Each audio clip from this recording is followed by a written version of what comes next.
ஹரே கிருஷ்ணா பக்தர்களே, சுத்த பக்தி இணையதளத்தில் இருந்து ஒரு கட்டுரை. தூய பக்தர்கள் வேண்டும் வரம். ஒவ்வொரு மனிதனின் தேவைகளுக்கேற்ப பல்வேறு விதமான வரங்கள் இருக்கின்றன. கர்மிகளுக்குரிய வரம் என்னவென்றால் தேவலோகத்தை அடைவதாகும். ஏனென்றால் அங்கேதான் ஒருவனது வாழ்நாள் மிகவும் அதிகமாகவும் வாழ்க்கை தரமும் மகிழ்ச்சியும் மிகவும் உயர்வானதாகவும் இருக்கும். மற்றும் சில ஞானிகளும் யோகிகளும் வேண்டுவது பகவானது தோற்றத்துடன் இணைவதற்குரிய வரமாகும்.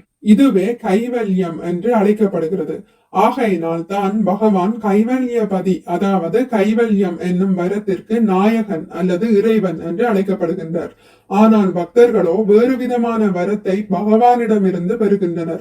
பக்தர்கள் சொர்க்கலோகத்திற்கோ அல்லது பகவானது தோற்றத்துடன் இணைவதற்கோ அதிகம் ஆர்வம் காட்டுவதில்லை.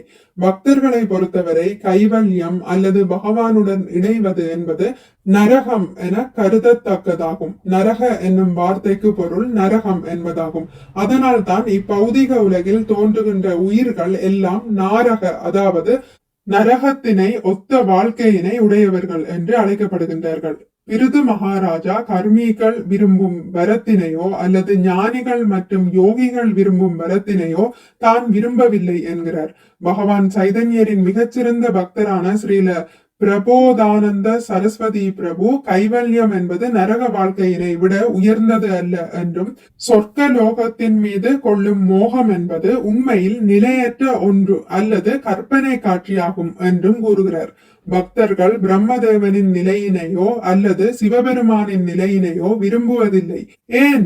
இதெல்லாவற்றையும் விட அவர்கள் பகவான் விஷ்ணுவிற்கு சமமான நிலையினை கூட அடைய விரும்புவதில்லை.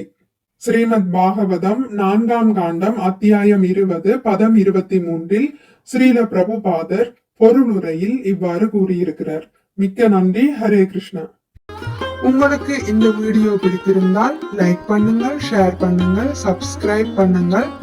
நோட்டிபிகேஷன் பெல்லை அழுத்துவதன் மூலம் அடுத்த பதிவுகள் உங்களை வந்தடையும். பகவான் ஸ்ரீ கிருஷ்ணரை பற்றி கேட்டு மகிழ்வோம். ஹரே கிருஷ்ணா.